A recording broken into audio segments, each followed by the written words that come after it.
Oh, dah bila semua ni. Admit.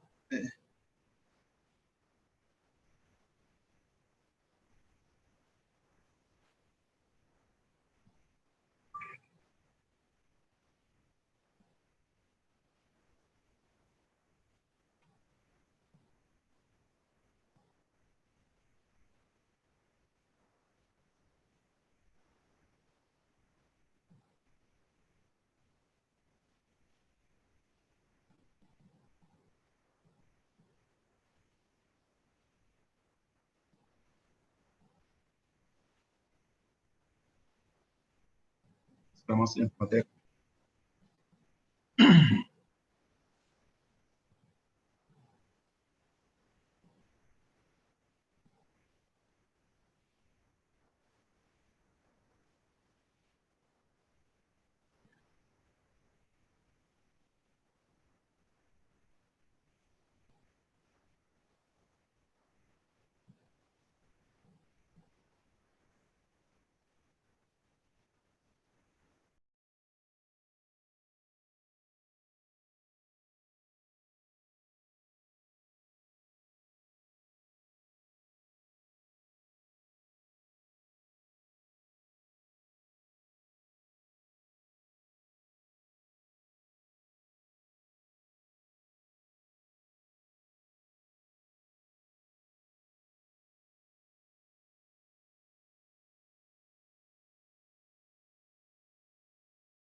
Selamat siang, this is Hisham. Can you hear me?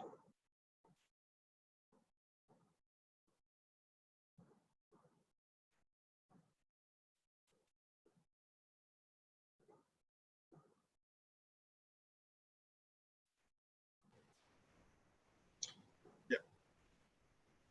Hello, Dr. Hisham. Good morning.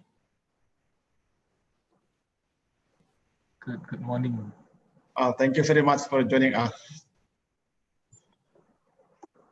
And Professor Sam, good morning.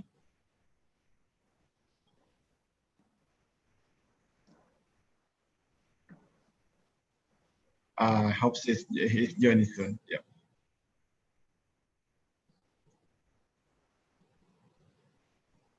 Yeah. We will start at 10 o'clock. Thank you.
Okay, good morning, everyone.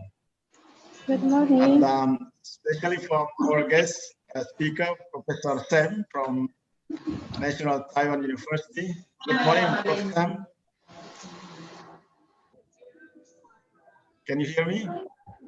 Yes, morning. Yeah. Good morning, thank you. How are you today? Good. Very good. Yeah. And Dr.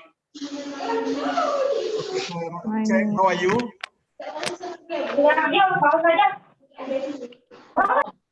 Bagaimana remote ini?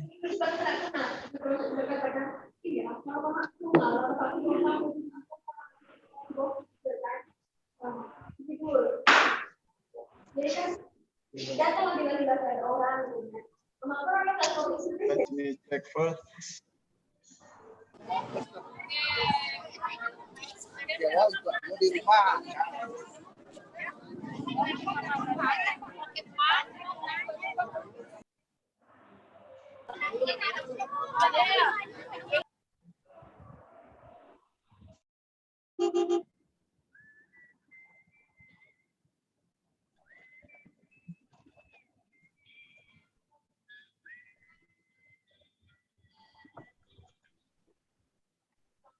Okay. Today is the special day for us because we would like to sharing our experiences on combating COVID-19 from different perspectives in Asian regions. We know that in the last 4 months, the number of cases has been increasing very significantly since end of December when we first reported this COVID-19 in Wuhan, China, and has reached several countries in Europe, in the Asian, in America, in most of the countries around the globe. And including Indonesia, we're struggling now on fighting in this disease. There are several strategies has been implemented in different contexts in different regions. And therefore, we think that it's really good idea to share our experiences, how each country combating this disease, and what lesson learned, what the best strategies has been implemented, and whether that possible to be implemented in other regions. We read from the literature and then from the news, several countries has been flattened the curve. For instance, Taiwan and also Singapore, which is very close to Indonesia.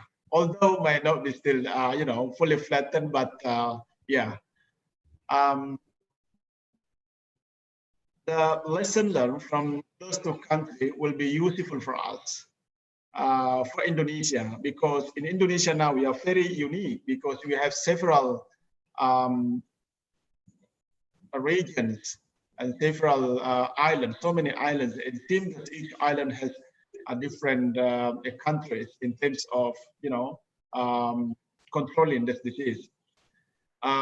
Before I introduce this to speaker, we start this webinar. I would like to invite the Dean of the School of Public Health, Dr. Aminuddin Sam, to give his opening remarks. Dr. Aminuddin Sam, please welcome.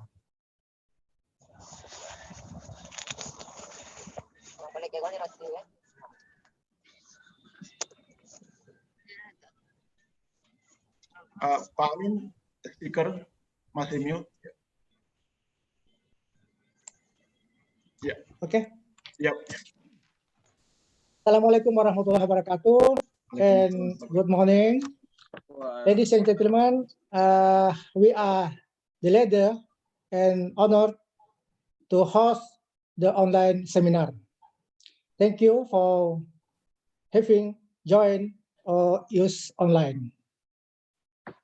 I would like to especially warm welcome our two online speakers, Dr. Hamudin from Singapore and Professor Lee Sen Chen from National Taiwan University.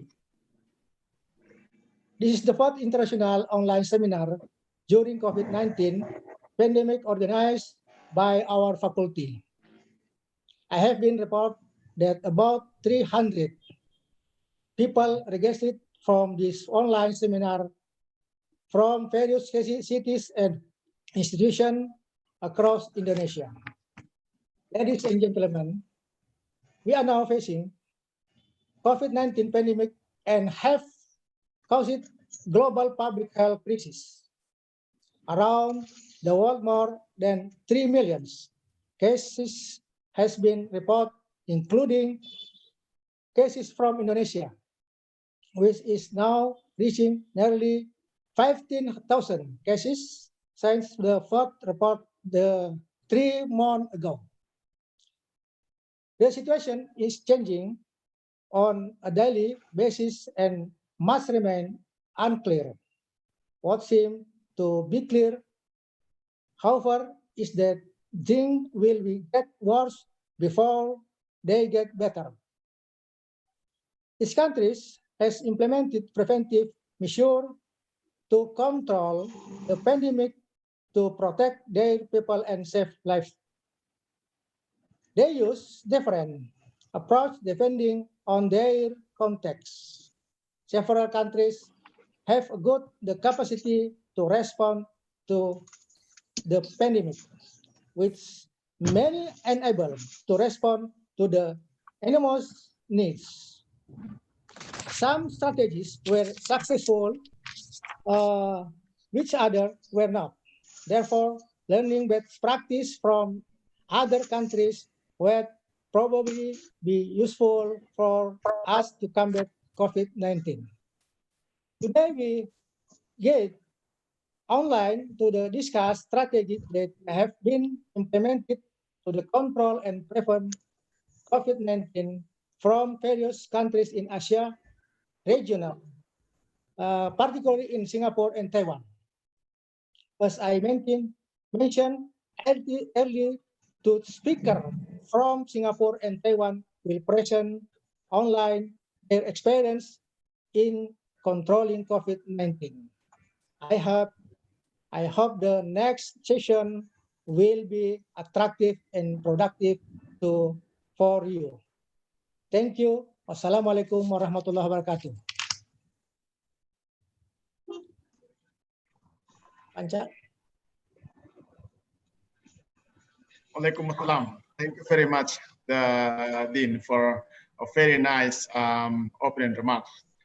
As I mentioned, there will be two speakers, Dr. Hisam from Singapore and Professor Chen from Taiwan. But just to make sure whether Prof. Sam still on the list. Prof. Sam, you there?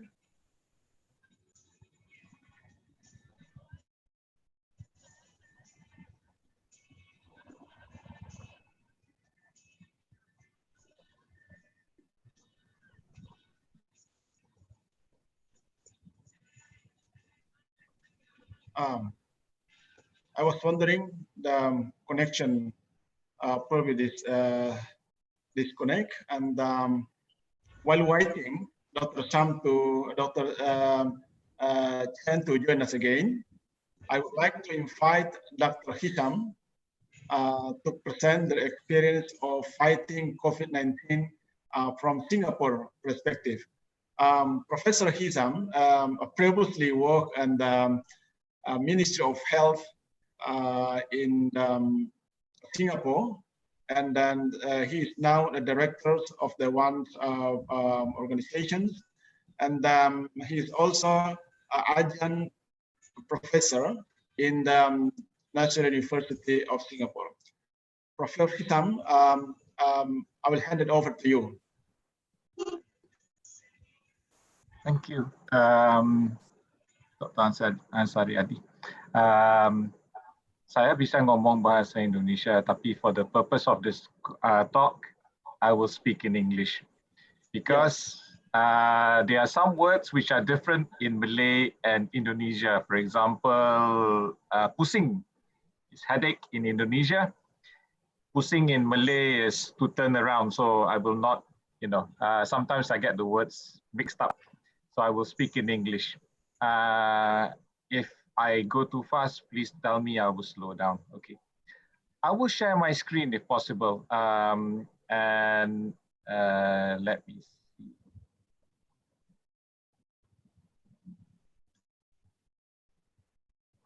Can you see my screen? Yes, you can do it. So apologies for the slide. As mentioned before, I used to work at the Ministry of Health Singapore. I used to be the Deputy Director for Operations for the Ministry of Health Singapore. And I was also an Associate Consultant and Assistant Director for Communicable Diseases Division in Singapore. Part of my work in Singapore was actually to help develop the preparedness plan for pandemics in Singapore. And I'm here to actually share that experience with you. I'm also an adjunct assistant professor at Duke NUS Medical School in Singapore and also Penn State University in USA. And currently I am a director in this organization called Deloitte, but anyway, so the Singapore experience, right? Thank you. Now, when we talk about threats of emerging infectious diseases or epidemics, we should realize that it can either occur from anywhere around the world, okay, around the world, or it can occur within your own country itself, okay. Now, in order to actually fight this virus or bacteria or pathogen, you need to have a strategy. It's like going to war, right? If you want to go into war, you need to have a strategy. And in Singapore, the strategy is quite simple. It's three-pronged strategy. First, you need to know what's going on around the world, right? And if there is a public health threat, make sure it doesn't come into your country. So limit the introduction of public health threat into Singapore. If there is spread, if it comes into your country, then you need to identify the cases in your country very quickly. And you need to control the local spread, right? So this is important, which is why you need a good public health setup, okay? And you need the clinical setup and the laboratory setup so that you can identify the local cases and control local spread. You need the contact tracing capabilities and everything else. And I will mention some of this later on.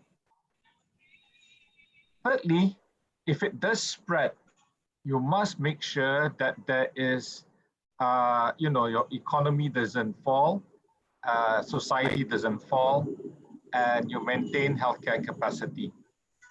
So a lot of the discussions going around the world nowadays is how do you balance, lockdown versus economy? How do you balance lockdown and having healthcare capacity, right? And I will mention some of these later on. But this is the overall strategy that we utilize in Singapore for any threat. Okay. Now, the other thing that we have in Singapore is this, what we call the DOSCON framework. And I spent roughly about 5 years working on this DOSCON framework. This originated after SARS. Okay, this was not something new. So it was developed after 2003 after SARS. Previously, it had 5 columns. It had green, yellow, orange, red, and black. And then we modified it to make 4 columns. Okay, just green, yellow, orange, and red. And what does this mean? It means that actually, if there is a threat, then you can categorize where your country is or where your region is or your geography is according to the threat level. And how does this work? This is actually very simple. So this is according to what is the nature of the pathogen. Is the disease mild, or is the disease severe but does not spread easily from person to person? If it's mild or does not spread easily from person to person, then it can be categorized as, sorry, I'm being muted. Okay. But if the disease is severe and can spread easily from person to person, okay, but can still be contained, right?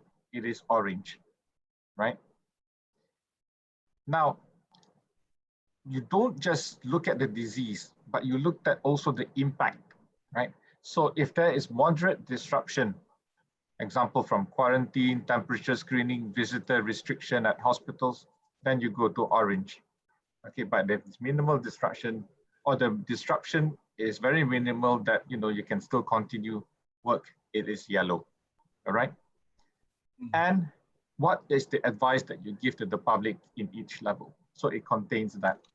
So this is just a slide, a summary, but there's a lot more information in the DOSCON framework document. And there is a publicly available version of the pandemic preparedness plan for Singapore available online in the Ministry of Health website. Okay, so we use this DOSCON alert level to see whether we need to ramp up preparedness or ramp down preparedness. So, and the preparedness is not just for Ministry of Health or public health. The preparedness is also for the whole healthcare system, for the whole of government, and for the whole of society. So during the 5 years that I worked on this plan, I had to go to all the hospitals, make sure they were all prepared, okay, in terms of clinical, capacity, in terms of lab capacity, isolation rooms.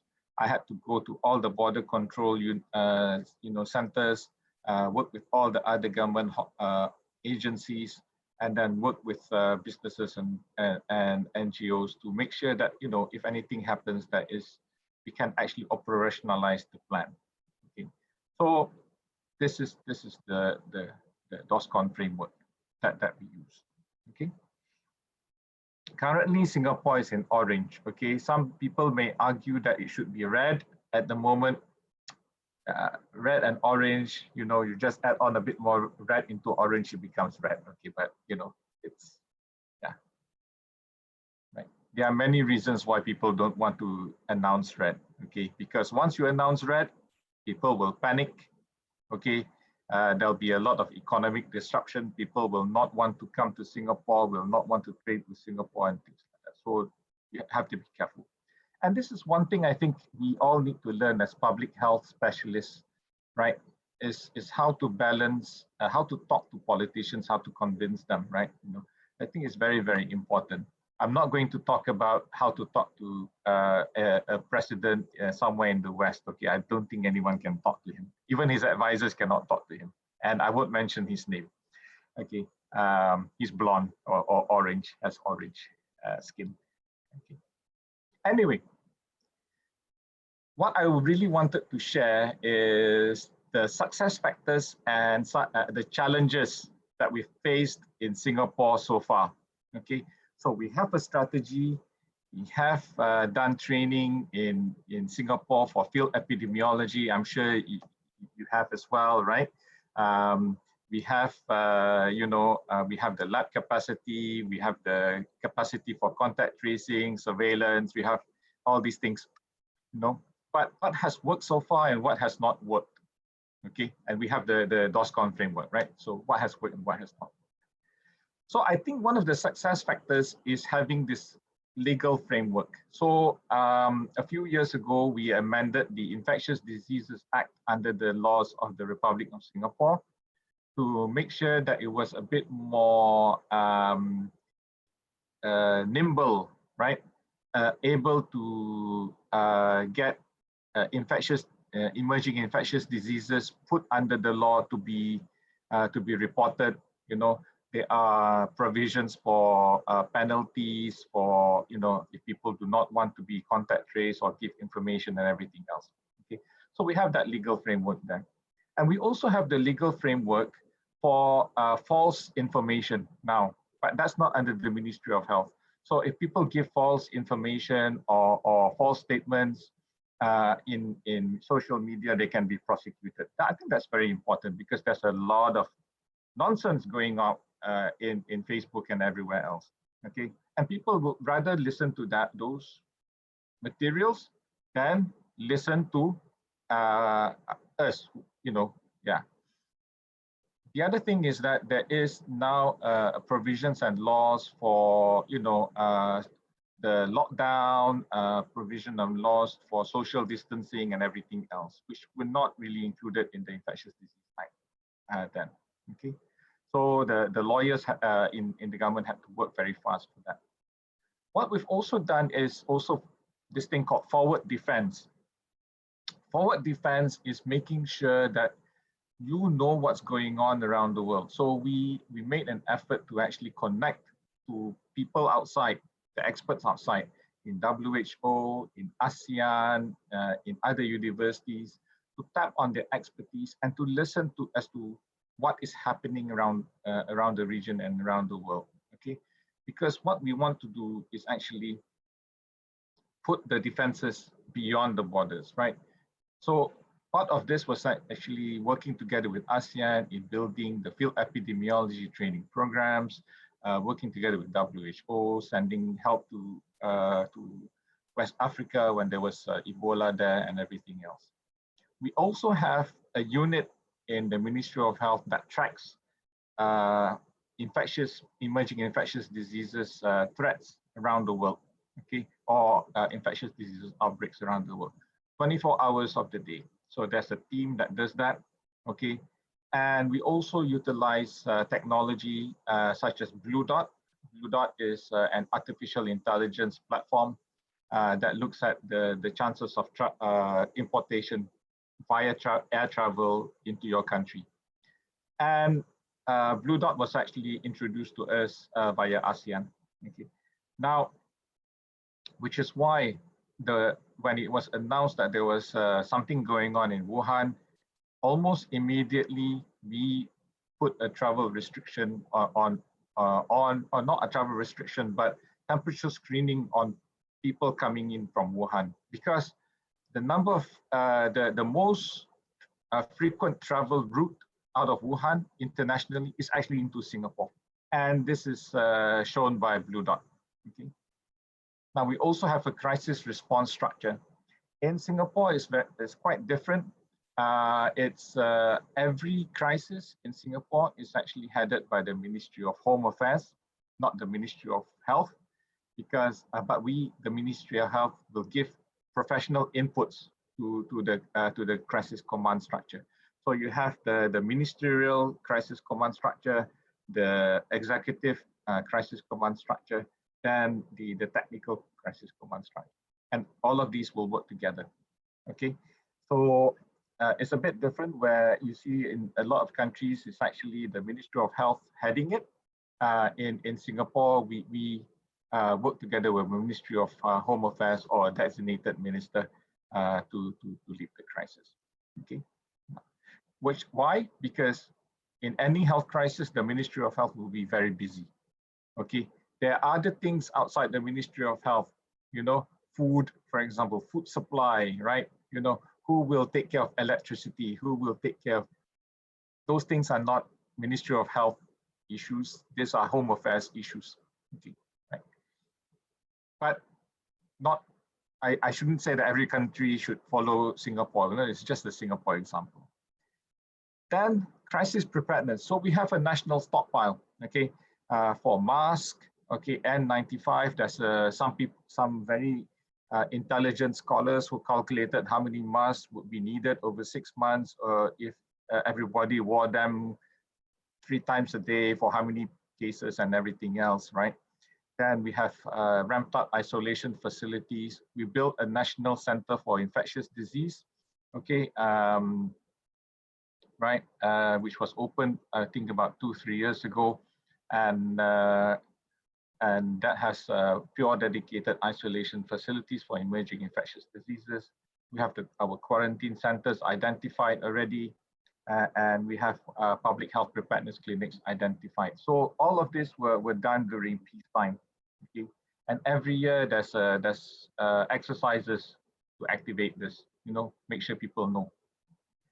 Also importantly, there's crisis communication. So in the Ministry of Health, when we look at plans, there are 3 work groups in the preparedness plan, preparedness planning work group. Okay, one is the clinical and laboratory work group. Secondly is the public health work group.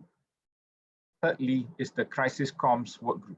So if you have ever handled any health crisis or health incident before, you will realize that actually the first thing that goes wrong is communication. Communication breaks down, okay? That's the first thing that goes wrong because people panic. People lose their minds. They you know, and I have handled many incidents and crises over my professional career. Okay, Zika in 2016 in Singapore, I handled that. That's this group B streptococcus in Singapore that I handled that, and you know, many other things. So the first thing that goes wrong is communication, and I always say that communication is the first thing that you need to make sure happens correctly. Okay, and it's not just communication to your own group, but communication above to the politicians, to the people who need to make decisions, communication to the doctors and nurses, because I can tell you they will never understand what we write, okay? Because we write as public health, they write as clinicians, very different. Then to the public, okay, right? No one knows what we are talking about. You ask someone what contact tracing is, what isolation is, what social distancing is, no one knows, right? So we need to explain that. And you know, so this is very important. Okay. So we have designated people who talk about crisis. Now, the other thing is that it's national preparedness. Now, this one thing is a bit unique to Singapore. So Singapore was born in 1965, where the region was a bit more turbulent, right? Okay, and it was a country that was born with no resources, right? And it was very fearful that it would be attacked by many other countries. So which is why we have national service. In Singapore, every man who is able-bodied below the age of 40 is actually a part-time soldier, okay, right? So it's always prepared for the worst thing, okay? And even if you go to the housing estates in Singapore, you see in the old housing estate, they are actually bomb shelters, right? So it's always prepared for crisis. Now, the other thing that you have to make sure for national preparedness in a pandemic, okay, as important as healthcare services, okay, is one, who will take away your rubbish in your homes. 2, who will make sure there's water supply.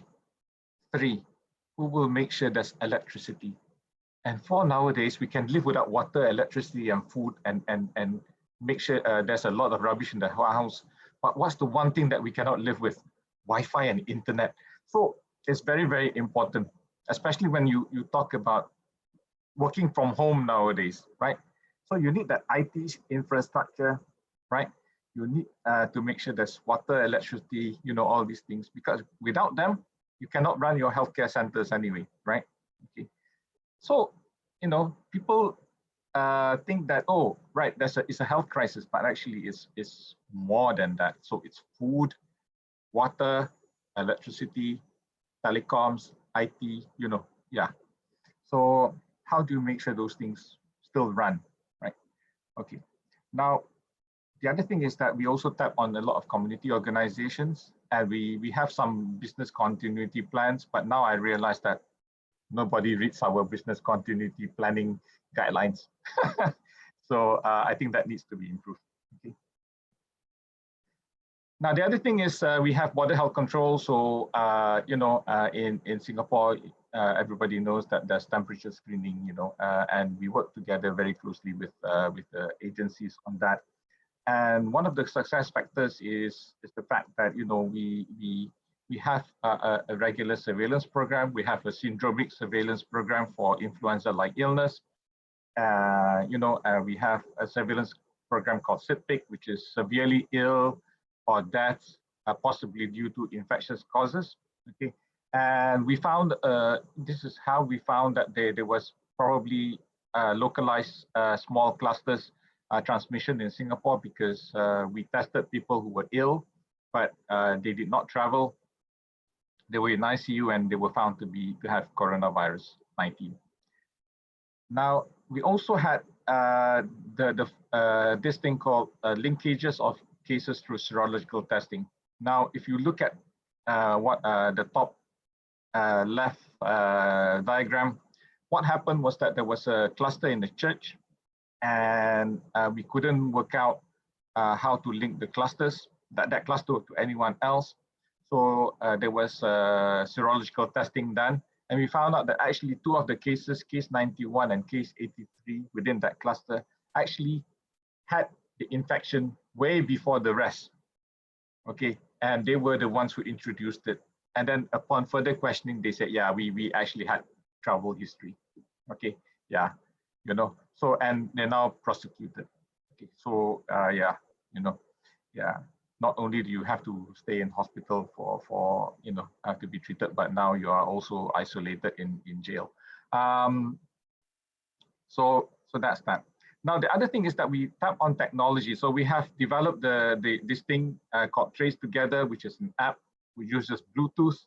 So if you are very near to someone who has that app activated on their phone, then it activates and sees how far you are and how long you've been near each other. So we've used this, and a lot of other countries around the world have used this.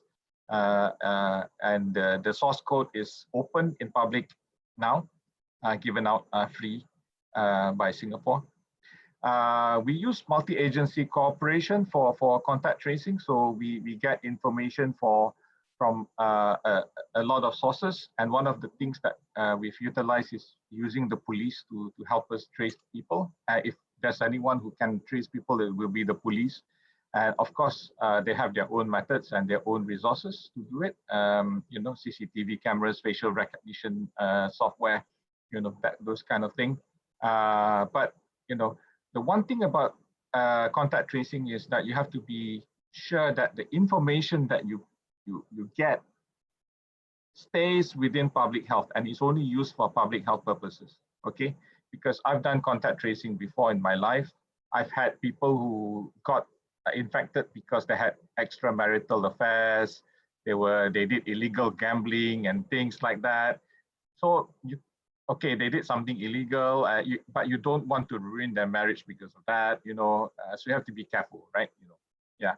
There are also certain cases where politicians came to us and said, "Oh, we heard that there's that one of my the members of my area, right, got a disease, and we want to know where he lives or who he or she is, because we want to give a gift, get well gift."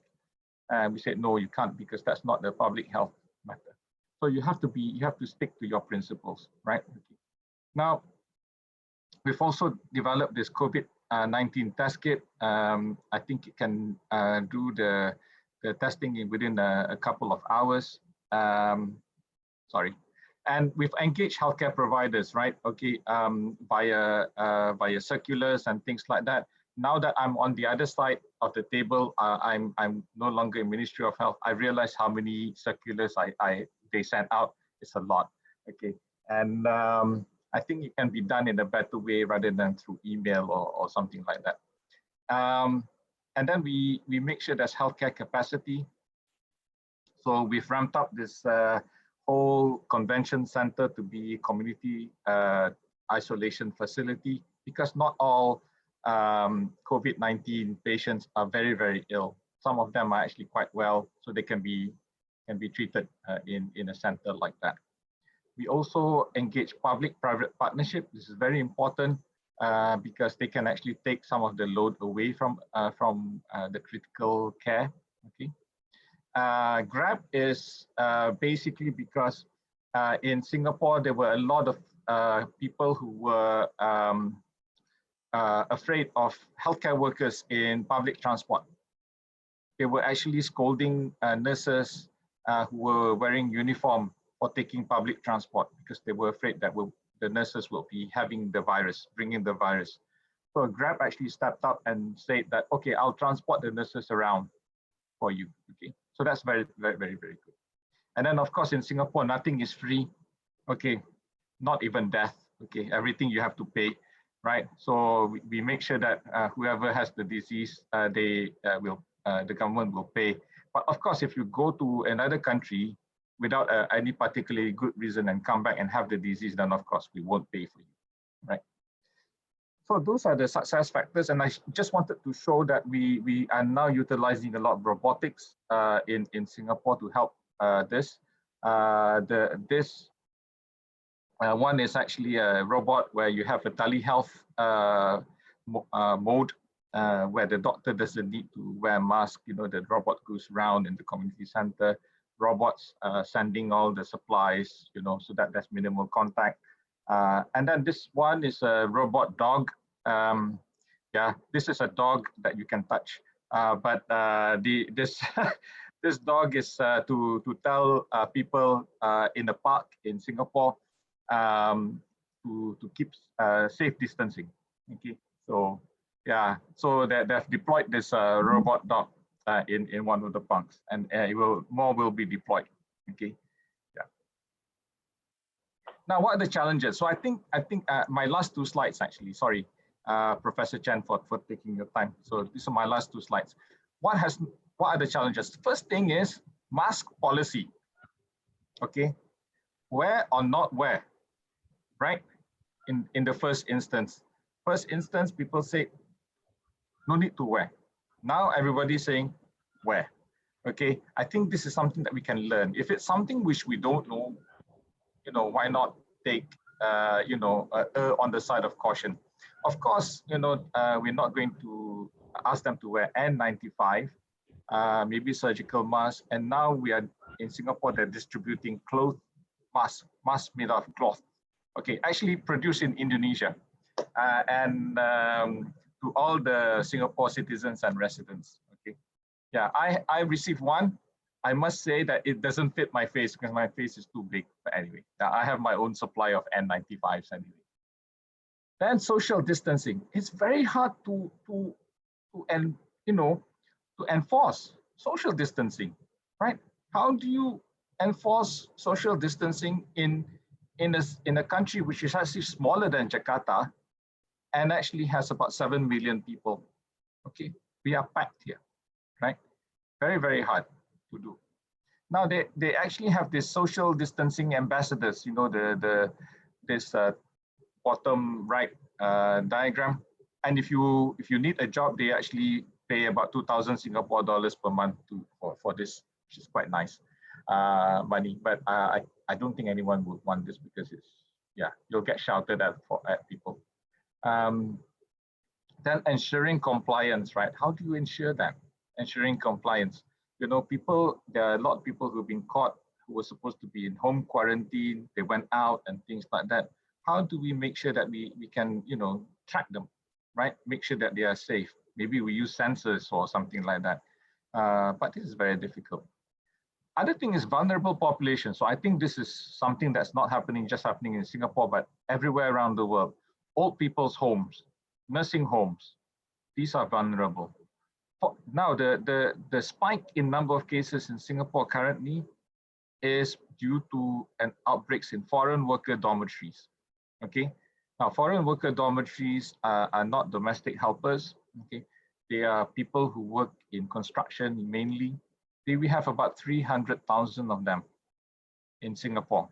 Okay, and the living conditions are quite cramped in these dormitories, and it's like a cruise ship. It can just spread, right? And they don't really speak English. They speak Bangladeshi, right? And our materials are all in English, Malay, Chinese, Mandarin. In Tamil, they don't read that. So even if you have all those materials, even you have the technology for like trace together, you need to understand that there are going to be pockets of population that are vulnerable, that can spread the infection, right? So I think this is something which we need to look at when we revise the plan and framework later on. How do we capture that? Now they have technologies nowadays where, you know, I was in Hanoi and I was speaking to a taxi driver in Hanoi in Vietnamese. I don't speak Vietnamese, but it was through Google Translate. So maybe we can do that, right? So he was speaking Vietnamese to Google Translate. Google Translate translated to English for me using voice. I spoke English, and you know, and it was amazing. We had a full conversation for nearly 45 minutes using Google Translate. Okay. And it was, yeah. So maybe we can use that. You have 5 minutes left. Thank you. Okay, okay. This is my last slide, actually. Right? Okay, sorry. Yeah. So now, as I mentioned just now, how do you balance being a global hub versus national isolation? How do you open this country up again, right? Not only internally, but the outside world. There's going to be socio-economic impact. A lot of people are losing jobs here everywhere. False statements and rumors, as I mentioned, and lastly, but not, and leakages of information. Okay. Last but not least, I don't know why people are buying toilet paper, man. Yeah, and keeping them in Singapore. In Singapore, when the orange level, TOSCON orange level was announced, there was one guy who was photographed buying 16 packets of of rice. You know, and yeah, I don't know. We don't know why. But anyway, so this is something important. Anyway, that's the end of my slides, and thank you very much. And I'm sorry I took too much time. Thank you.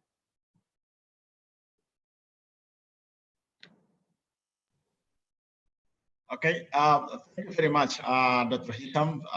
The very interesting strategy and has been implemented in Singapore. And then question and answer will be put at the end of that session after the two speakers have presented their papers.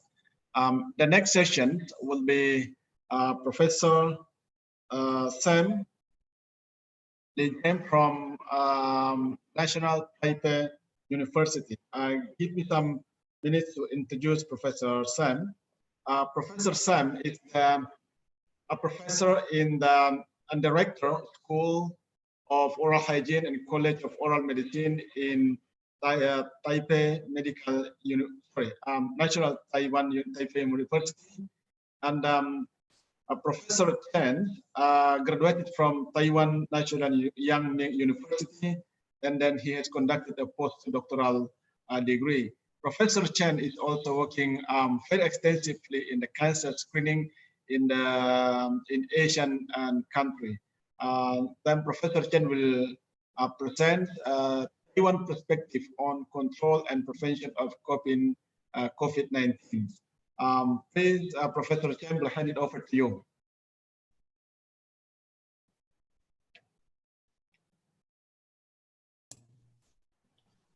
Okay, can you hear me? Yes, I can hear you very well. Okay, thank you. Thank you very much for Ansarati, a very kind invitation to give me this opportunity to share our experience on control and the prevention of COVID-19. I would like to, I think it's share some the knowledge and how we can deal with this COVID-19 pandemics in the world.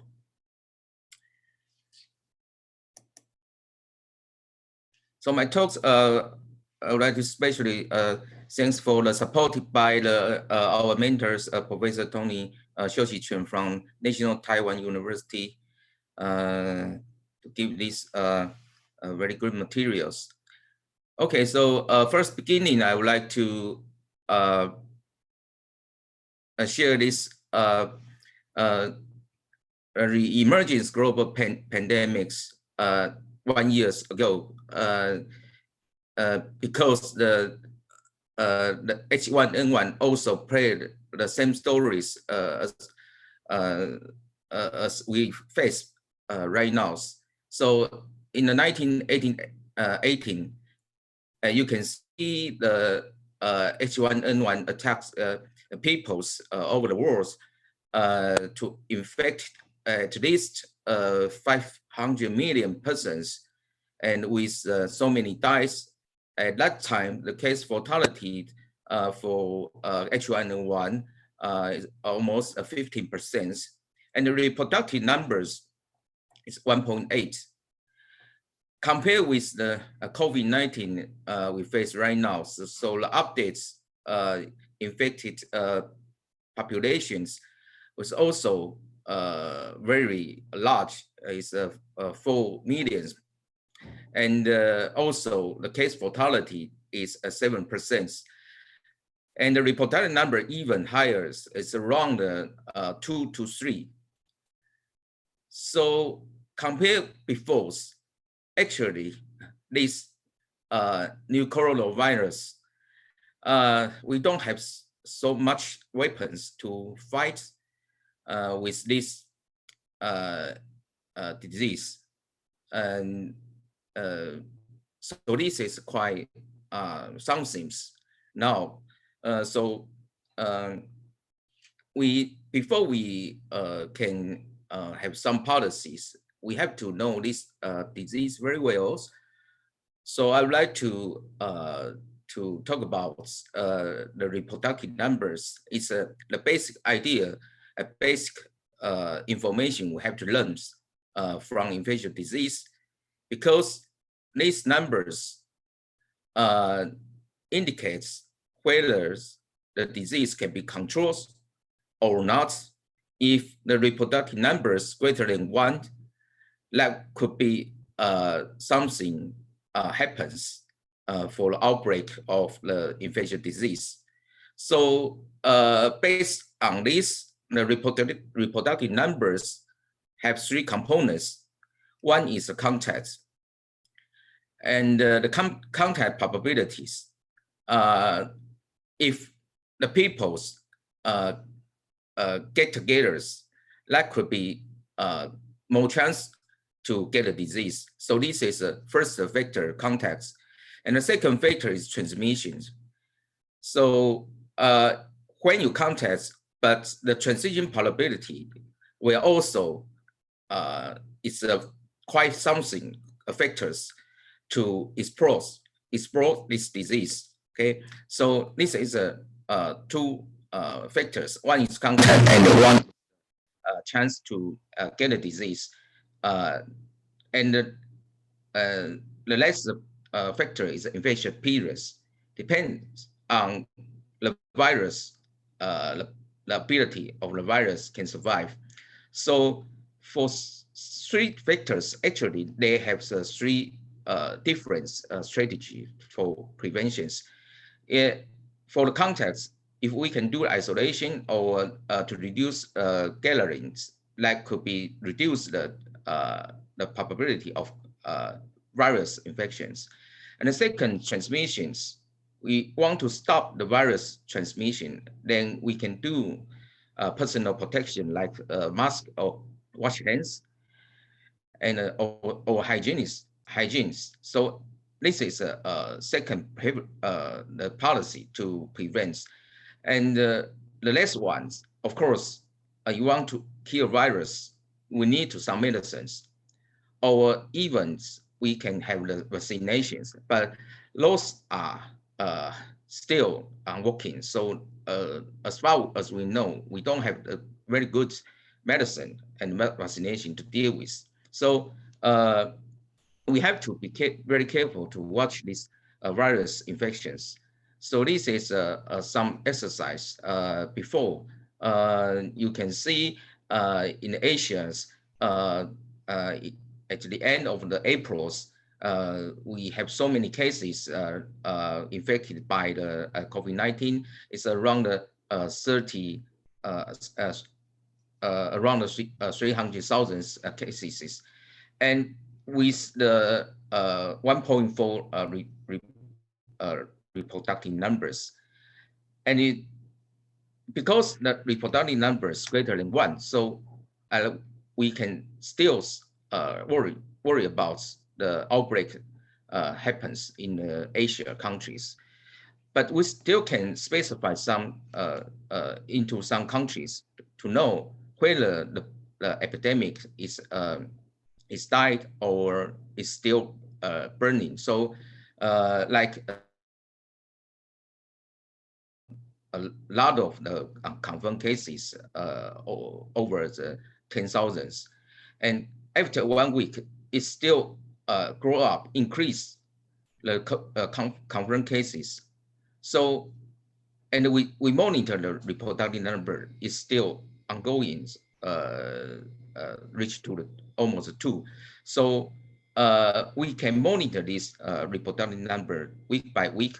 Then we can make sure whether the epidemic still going, like Korea, and it is almost died because the reproductive number is less than 1, but not in Japan, or I think Indonesia is still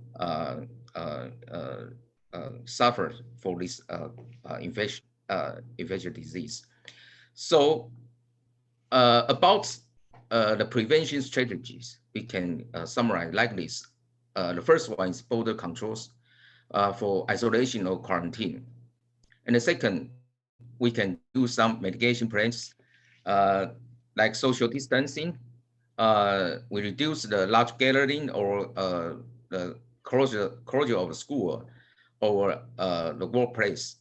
And furthermore, we can do the personal prevention, mask or wash your hand. And the third one is environmental sanitations, disinfection, and keep ventilations. So this is two major weapons now we use for fight the COVID-19.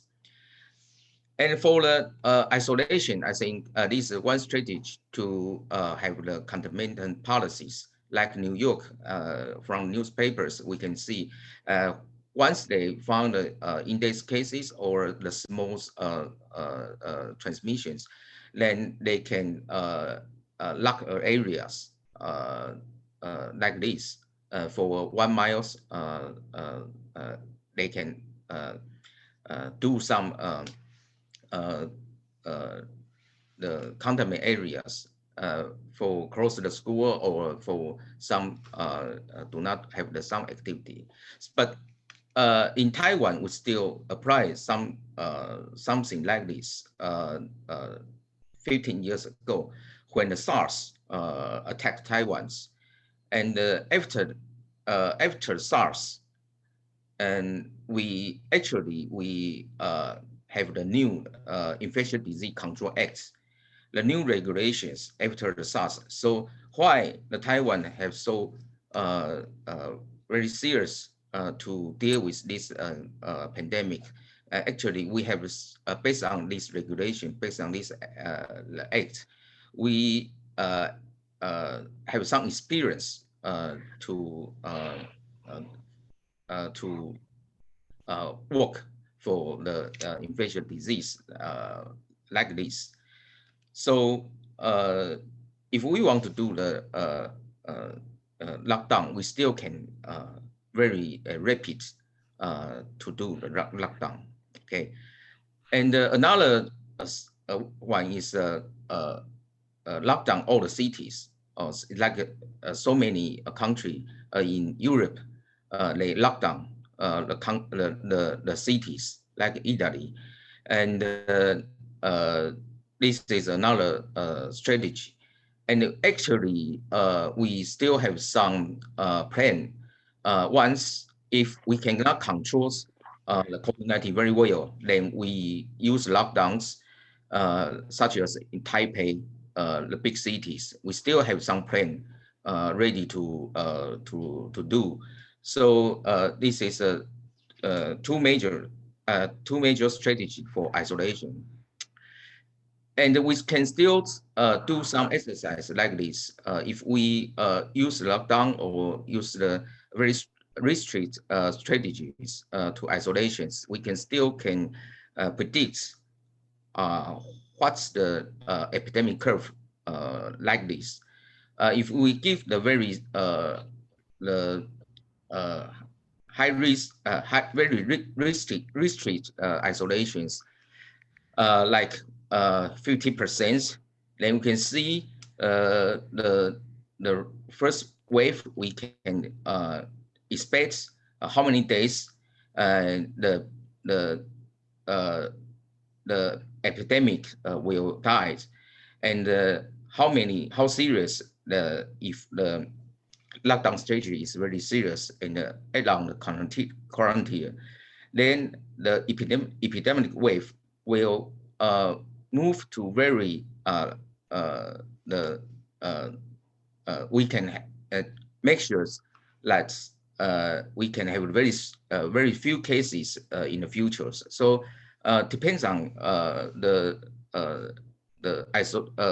percentage of isolation.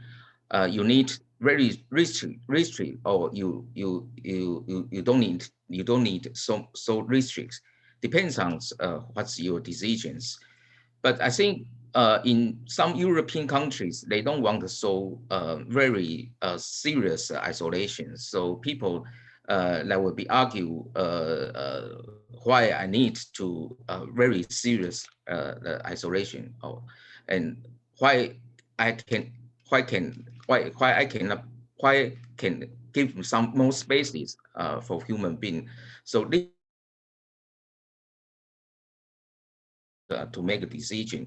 But in Taiwan, actually, we have the very I think people the compliance for this disease. People will follow the any decisions from government. So that's the good things that we can see in Taiwan. But I know in many countries they have the different culture to follow. And even more, and we know isolation or quarantine very well. So depends on the you want to have the restricted or unrestricted decisions. So you have to know the capacity of your medical resource. Okay, this is the disease progression that we know nowadays. Because the COVID-19, they would like to infect the young peoples, and when the young people get the disease, they will affect to the old people. But old people, when they get the disease, sometimes they are more likely to have the pneumonias, and they have to go to the hospitals. But actually, some of the people, they probably they will recover by themselves because a good immunity, so they can isolation at home. So how to separate these two peoples, that would be one thing. But if we don't do the testing, we don't do the very good the contact tracing, then probably people will suffer for this kind of disease and progress. Eventually, they will get to the ICU, very serious, like ARDS. So that will be more likely to die. And in that case, if we do the very restrict isolation, of course, those scenario will not happen. But do some exercise like this. If we do the very unrestricted policies, so people will very infected people are more likely to go to the ICU, the status of ICU. So like Italy, Lombardy, so you can see when the COVID-19 attacks the Lombardy, so eventually your medical resources is insufficient. So you can see the available ICU actually is not sufficient. Okay, so that will more and more people dies. Okay, so you have to see whether your medical resources can support such kind of the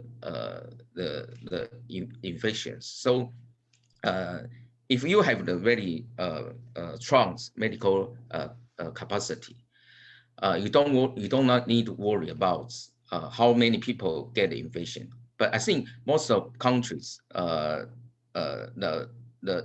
intensive care units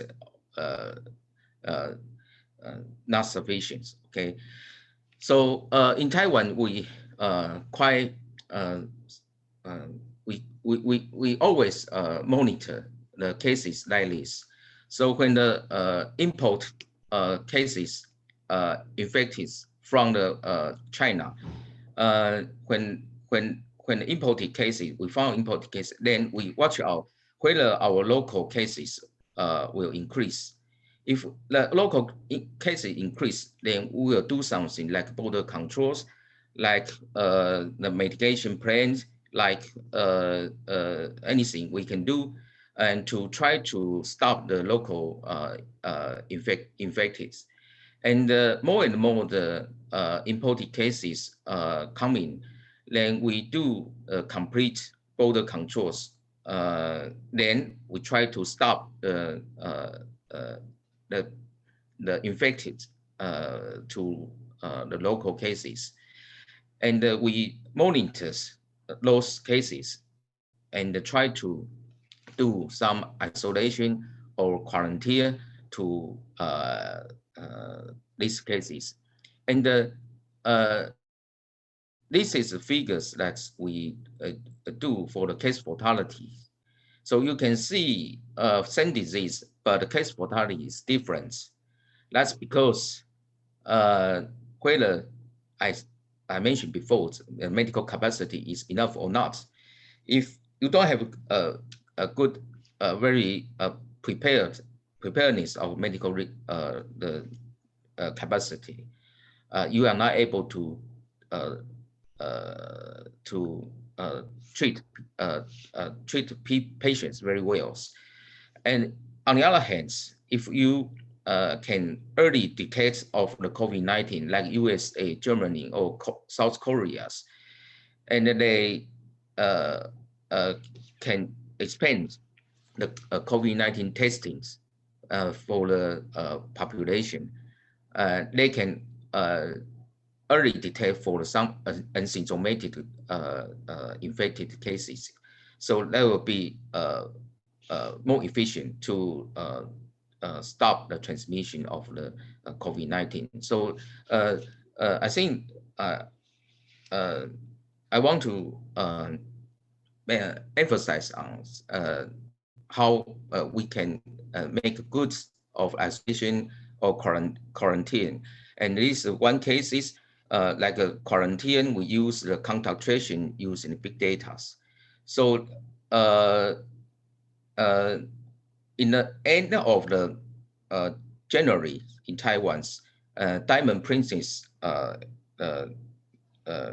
ship come to Taiwan. At that time, they still have some passengers. They still have a lot of passengers travel Taiwan's. But after the end of the January, then the outbreak of the Diamond Princess happens. So we very nervous about this event. So very quickly, and we make decision to do the contact tracing by using the big data. So this is a story that we use the big data analysis for contact tracings. So the method is like that. When the passengers come to Taipei, Taiwan, we trace their route and travel routes by using their mobile sensors, roaming signals, and this is the passengers.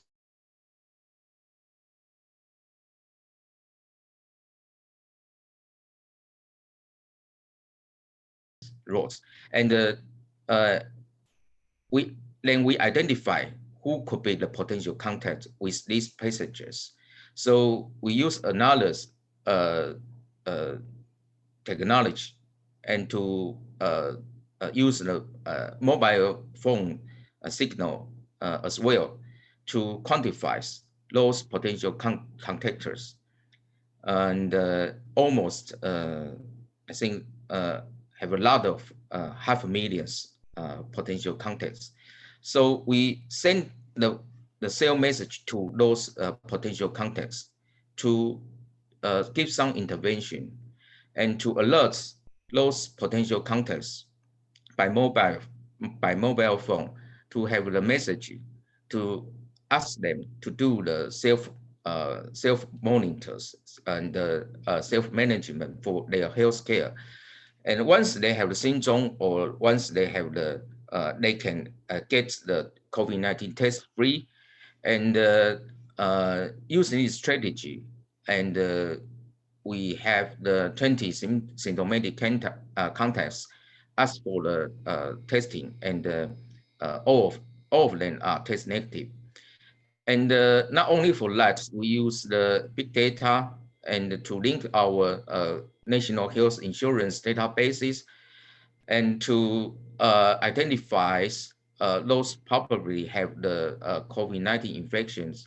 They have some get some pneumonia, and we deliver the COVID-19 to them, COVID-19 testing to them, and we also make sure those the disease status is they follow them and make sure they don't have any COVID-19 the infection. So this is some strategy we use. And of course, about the gathering, we know so many countries report because of a gathering, and this is what we can do some simulation for the case from South Korea, when a large gatherings, how the impacts could be happens. So we can make some suggestion. If the gathering is still very important, that we can do something to have the screen for the temperature, and to do some TOCC asking to ask them if they have a suspicious contact history. Then if they want to attend the activity, they should be isolated in the spatial areas, and also do some social distancing to enlarge the distance between each others, and also put some mask or wash your hand. And in that case, there will be reduce the probability. So this is one event, Buddhist regions, very a lot events and happens every years. Suppose they originally want to have this activity on May, March. But because of the COVID-19, we postponed this very large social public gatherings. And this is one thing that imported and clustering prevention, and we try to stop the first wave of the first epidemic wave and the second epidemic wave.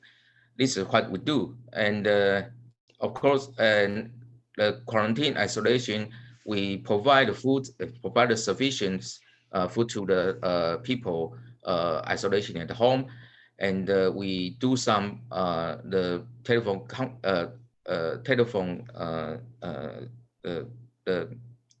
the cares every day to the people isolation at home, and to make sure they are stay at home and they have the good health.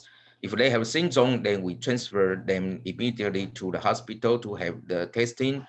So even more, we deliver some online courses for the educations, and to do something like in Chinese society, we have tongue sweeping days, and this is also another public gathering activity. But now we do some cyber condolence.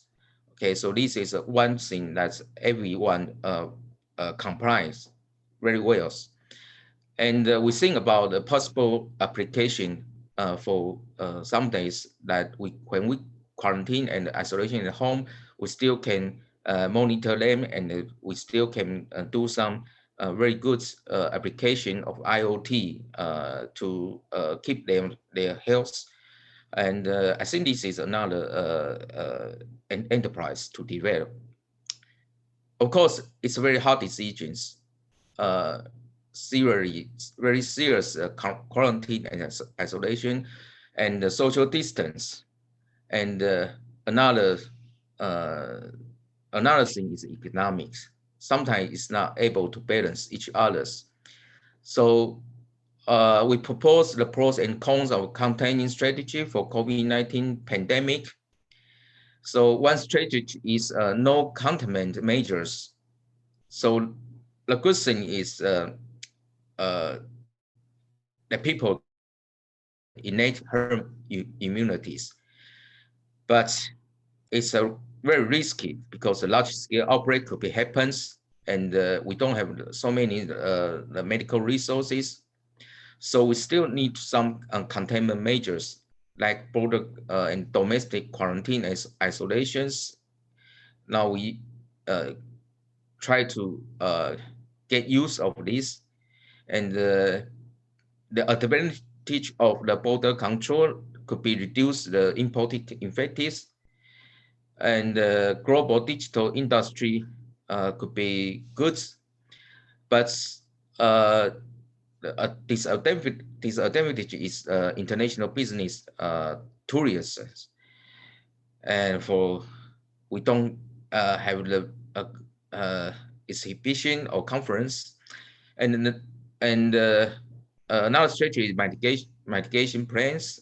I mentioned social distancing, and personal hygiene and environmental sanitation. They were good.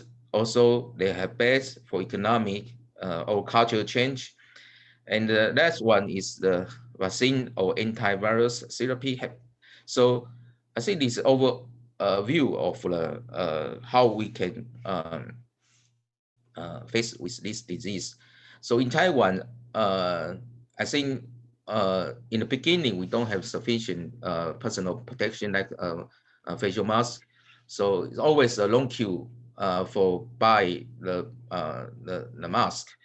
And we also have the policy for the indoor the gatherings. So you have to put the mask, and for public transportation, we ask people to put the mask. And also we have some for the temperature screen for the public transportation. So everywhere. So I think this is what we did, and what now we still keep going to do so. And the last one is the COVID-19 vaccination. This, I think this is a trial. We look forward for the success for the trial. Before that, I think we still need to keep the prevention strategy, and that's what the last one I need to suggest for the post-COVID-19. It's a seasonal epidemics. When winter's coming, maybe it will come again. So when the country without the pandemic, like Taiwan's, and we need get use of the border and domestic quarantine and isolation, and we still need to mitigation plan. We need to keep this alive. I think it could be 1 year or 2 years maybe before the vaccination coming. Okay, so when a country with a pandemic, I think the duration of immunity is one thing, and we need to have a serological test surveillance for people.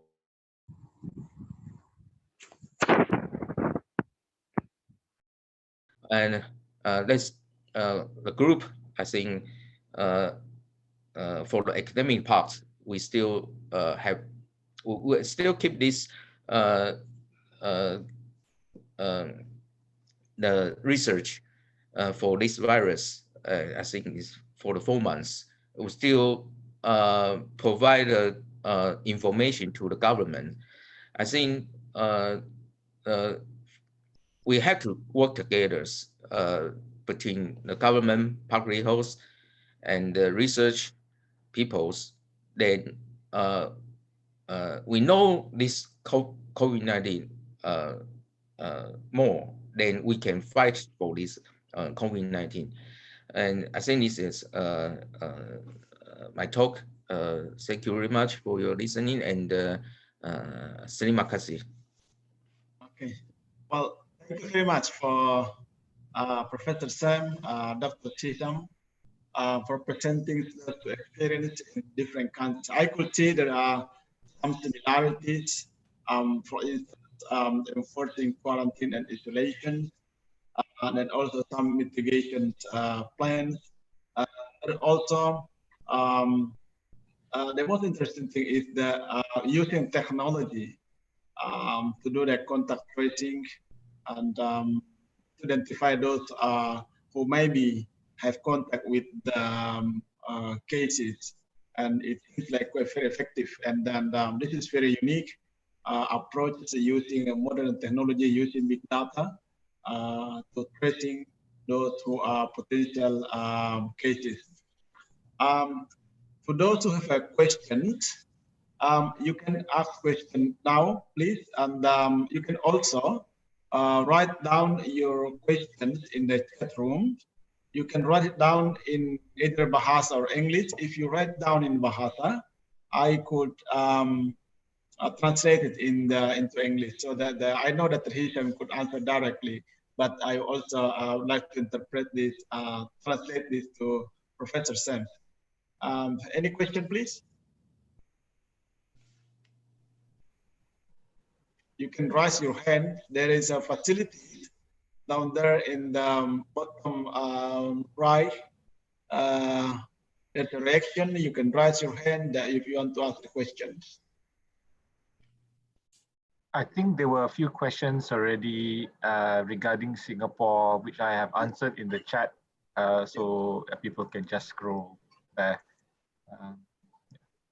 Yeah, there's a question about the DORSCON. Yeah, there was a question on DORSCON. There was a question on markets, on economic support. Yeah, I've heard that. Right. Sam, do you have any very strict restriction as well in Taiwan? Like in Italy, they do a lockdown. I mean, very strong restriction to enforce. military enforced to, prevent people to work outside. How it's in Taiwan? Yeah, we don't face the lockdowns. We don't because right now still very few cases for infection. So, but actually we have a plan. How when we have a lot of cases, then we need a lockdown. We have the plan, and we not only for the ministry. For the Bureau of the Public Health, but also for the policemen, for every department, they will do the lockdown together. So we have a very complete the plan to do the lockdowns. But actually, of course, we don't want this happens. So. Because 15 years ago, when SARS come to attack Taiwan, we faced the lockdown before, so we have the experience. So when people lock down in the Taipei, one of the streets, and then we sent the food every day to the people when they have isolations, and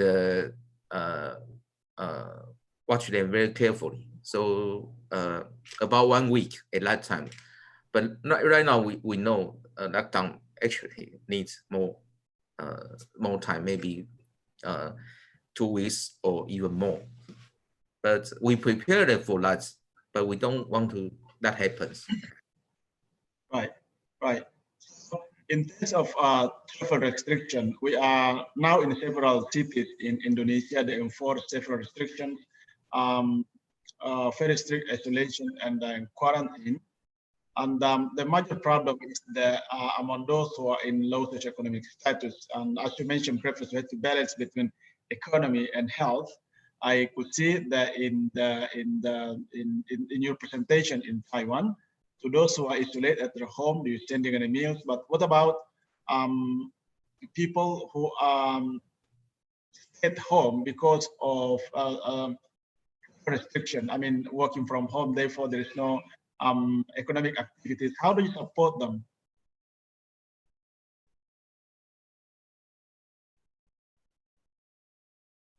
So sorry. So yeah, repeat my question. How do you?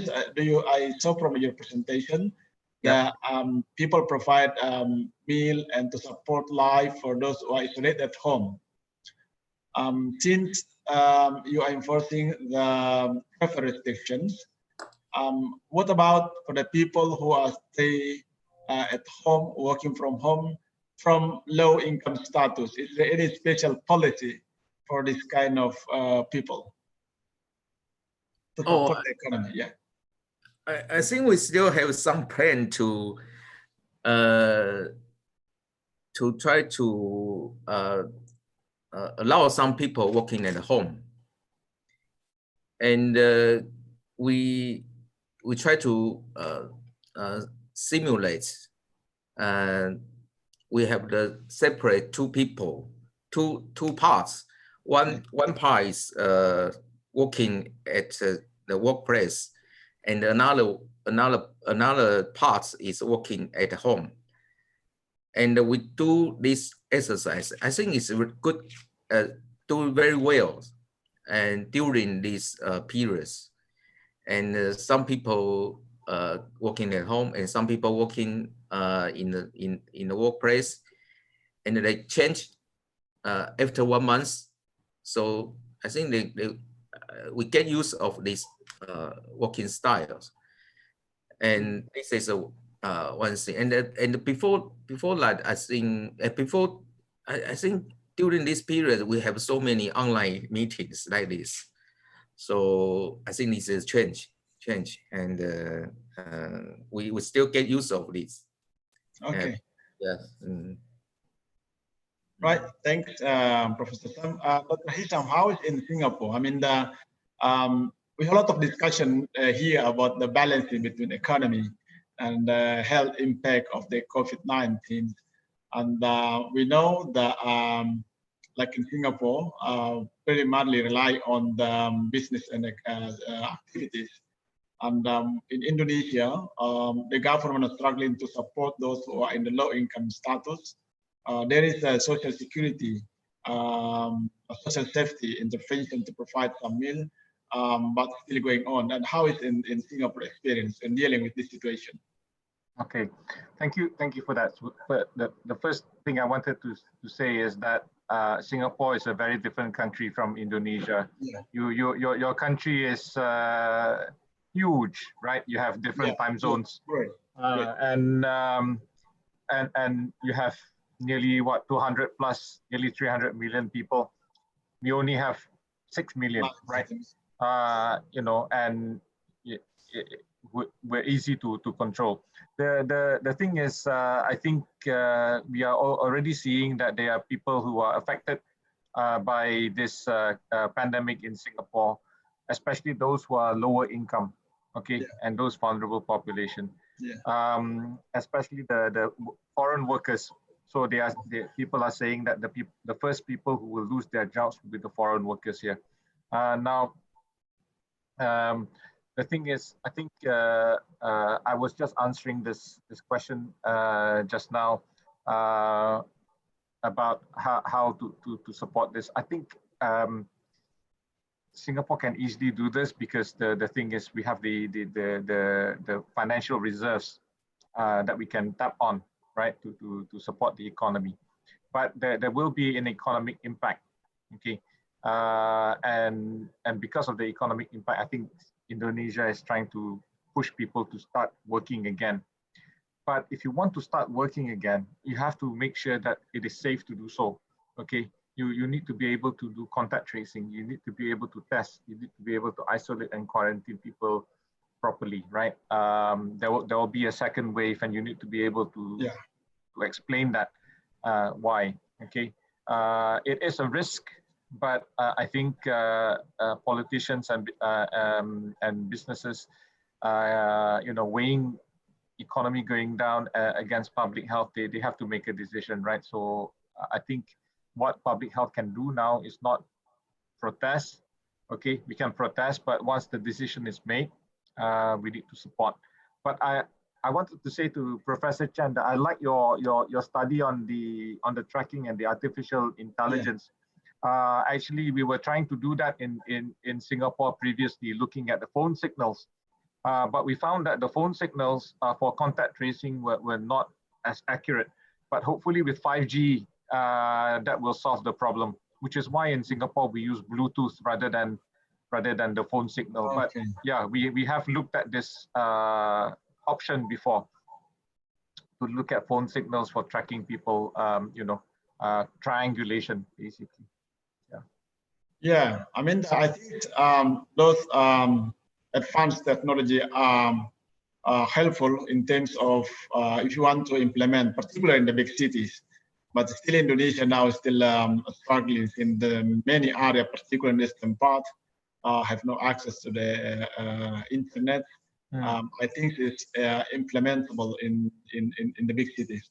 And another question is in terms of the mitigation enforcement, if you want to implement less restrictions, I could see from Professor Sen that we have to look at that from the reproductive number. If the reproductive number already below 1, they could see, you know, we will do the less restrictions.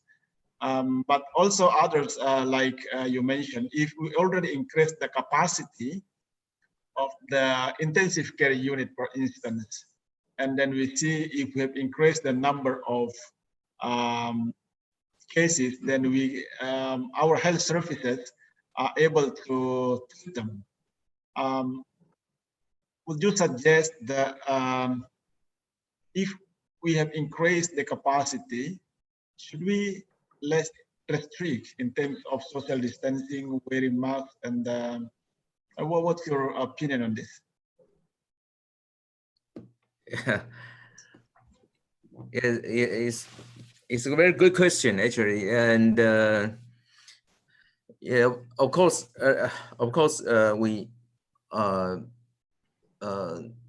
the intensive care units actually we actually we have to monitor. I think first of all, I think we have to monitor I think the people from public health can monitor the pandemic and the epidemic wave Yes. to the governments. This is what we can do, and we can monitor the status of infections, and depends on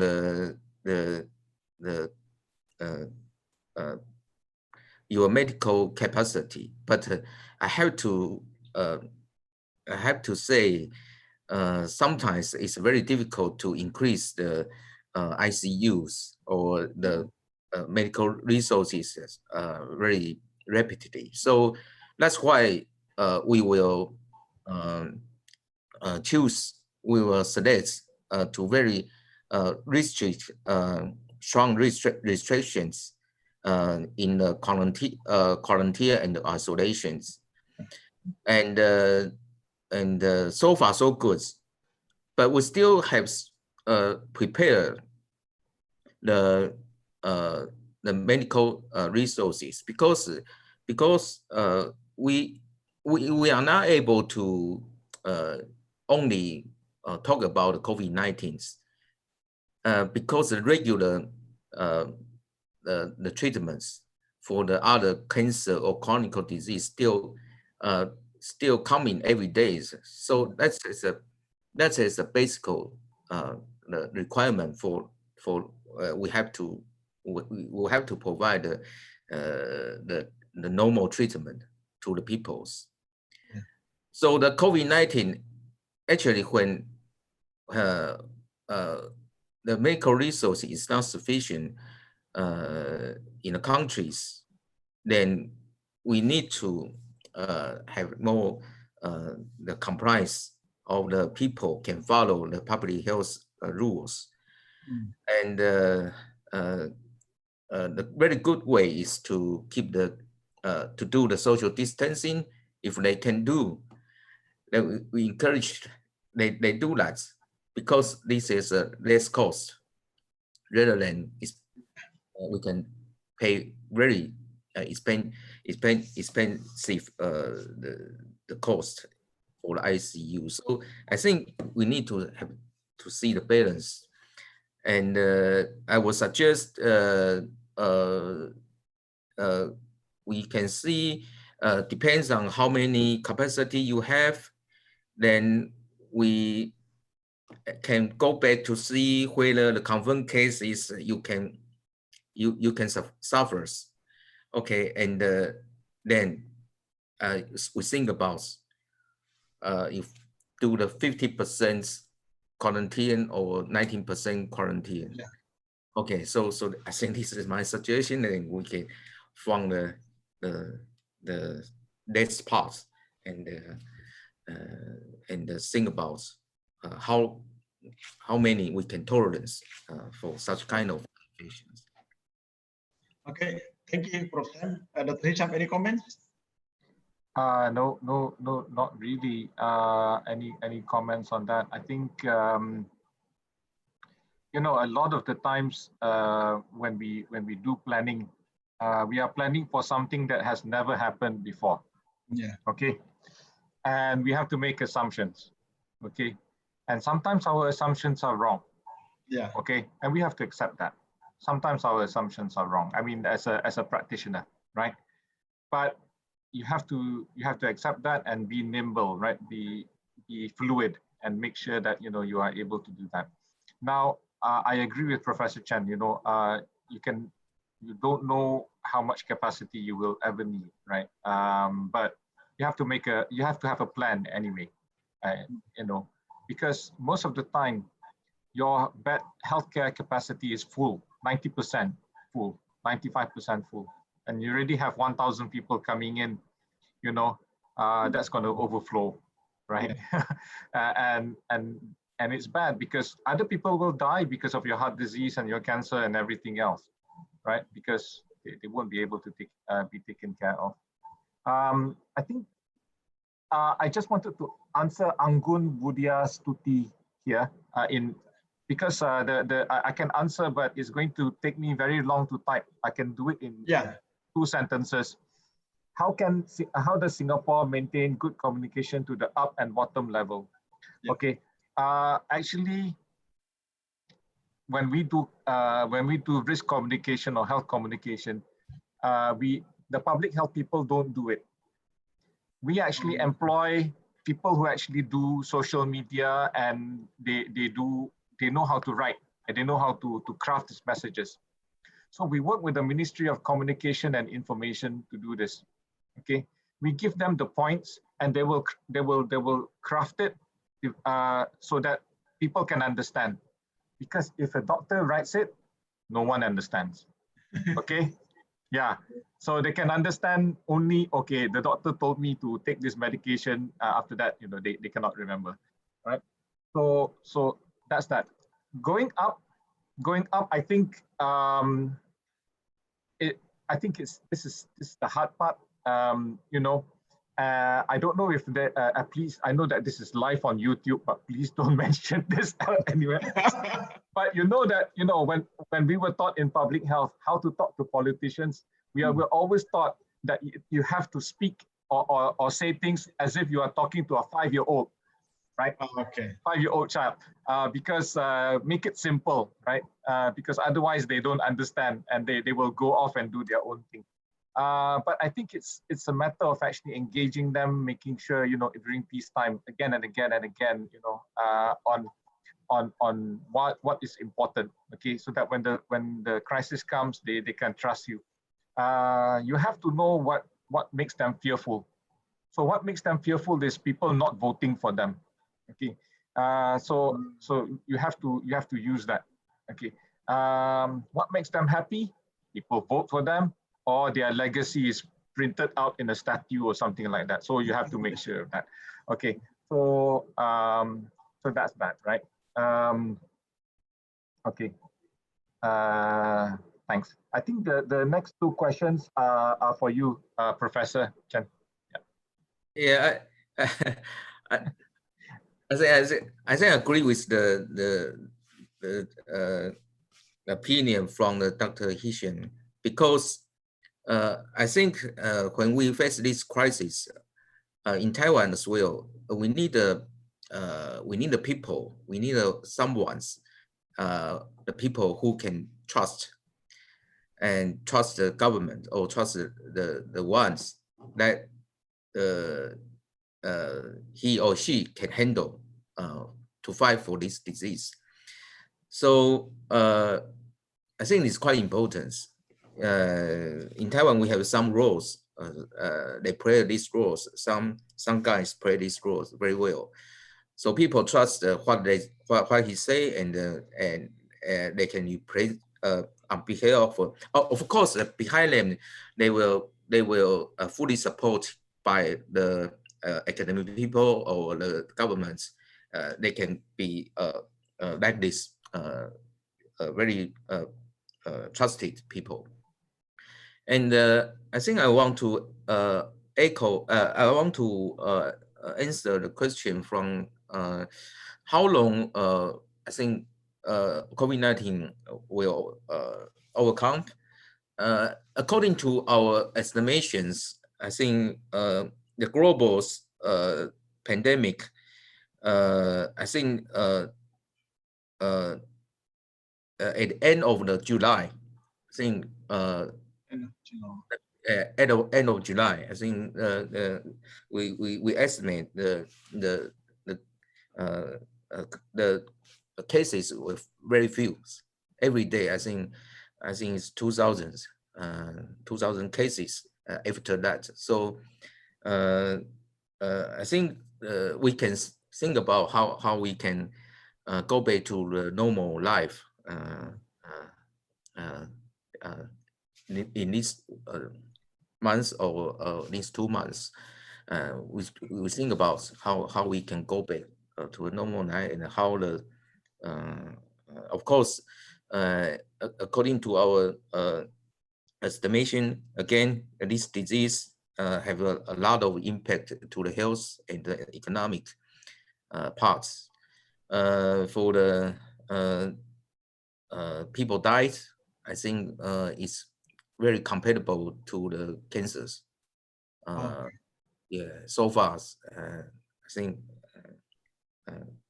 it's very compatible. Okay, so very I think a big impact to the health, and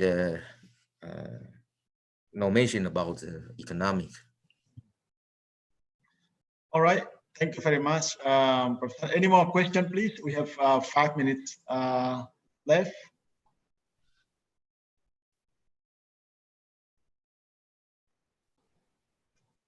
All right. If there's no more questions, then I would like, on behalf of the Faculty of Public Health, I would like to, and on behalf of all participants, I would like to thank to Dr. Hisham and Dr. Chen, Professor Chen, for the participation in this webinar. Your experience in those two countries are really helpful.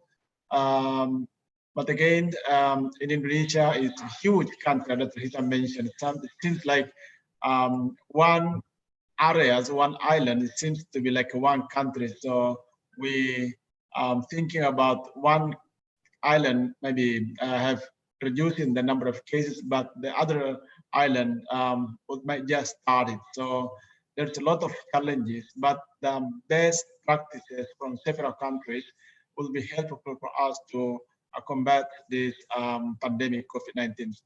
Again, thank you very much, Dr. Hisham. Thank you very much, Dr. Sam. I really appreciate for your joining us this session. Thank you very much. And then good afternoon, good morning. Sorry, still morning here. Okay, bye-bye.